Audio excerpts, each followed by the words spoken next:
জাতির উদ্দেশ্যে ভাষণ দিচ্ছেন প্রধানমন্ত্রী শেখ হাসিনা। সরাসরি চলে যাচ্ছি তার বক্তব্য। অগ্রণী ব্যাংকে আমার লকার, আর একটা ব্যাংকে পূবালী ব্যাংকে, সে পাকিস্তান আমল থেকে গহনাগাটির লকারই আমরা রাখতাম।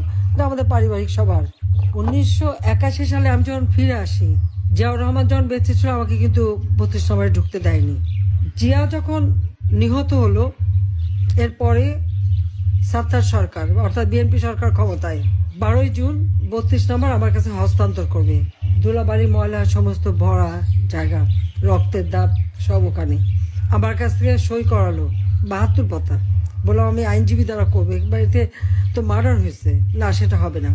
তারপরে প্রচার, কত শতভরি সোনা দানা পাওয়া গেছে, এই পাওয়া গেছে। আমরা হ্যাঁ, পাওয়া তো যাবে, আমরা তো ভেসে আসা পরিবার না।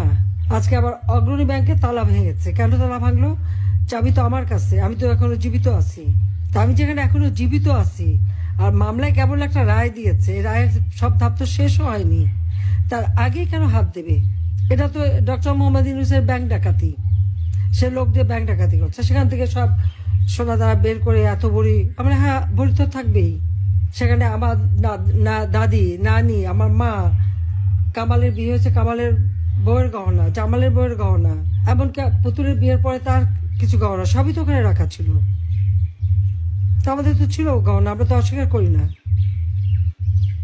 কিন্তু লকার ভেঙে সেগুলি বের করে এখন দেখানো, মানে তাদের কথা ভাবখানার জন্য প্রধানমন্ত্রী হওয়ার পরে আমি সব ওখানে রেখেছি।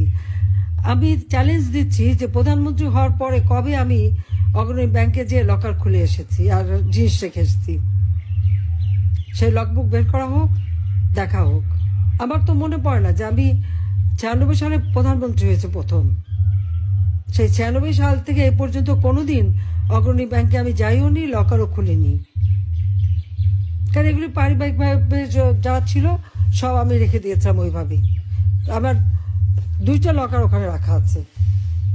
সেখানে যে জিনিসগুলি, এই যারা আমার বাবাকে হত্যার পর এই বাড়ির সমস্ত জিনিস তারা একটা ইনভেন্টরি লিস্ট তৈরি করে, ওই লিস্টে যেগুলি তারা ভ্যালুয়েবল জিনিস মনে করেছে সেগুলি সব সিল করে বাক্স আমাকে দিয়ে দিয়েছিল।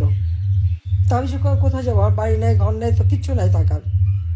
আমি লকার ভাড়া নিই, সেই লকারে যে সব কিছু ওইভাবে রেখে আসি। তারা আমাদের ঘর বাড়ি যা ছিল সব তো লুটপাট করে নিয়েছি। 32 নম্বর বাড়ি তো আমরা জনগণকে দান করে দিয়েছিলাম।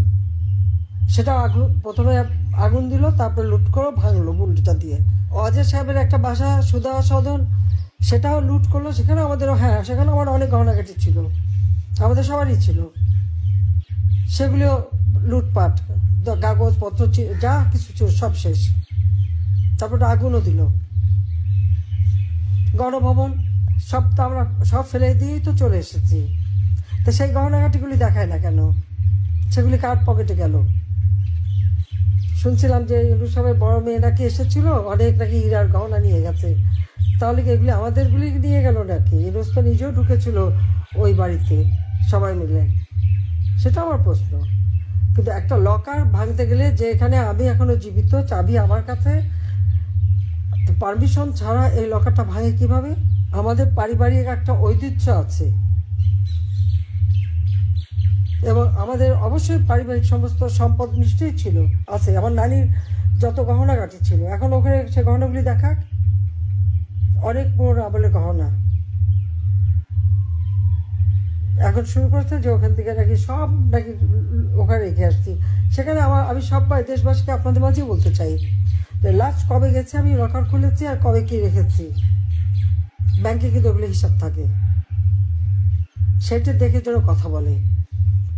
তারা একের পর এক বাবা মা ভাই সব কেড়ে নিয়েছে, বাড়িঘর তাও নিয়ে নিয়েছে। নিয়ে যাক ওগুলি প্রক্রিয়ার দল।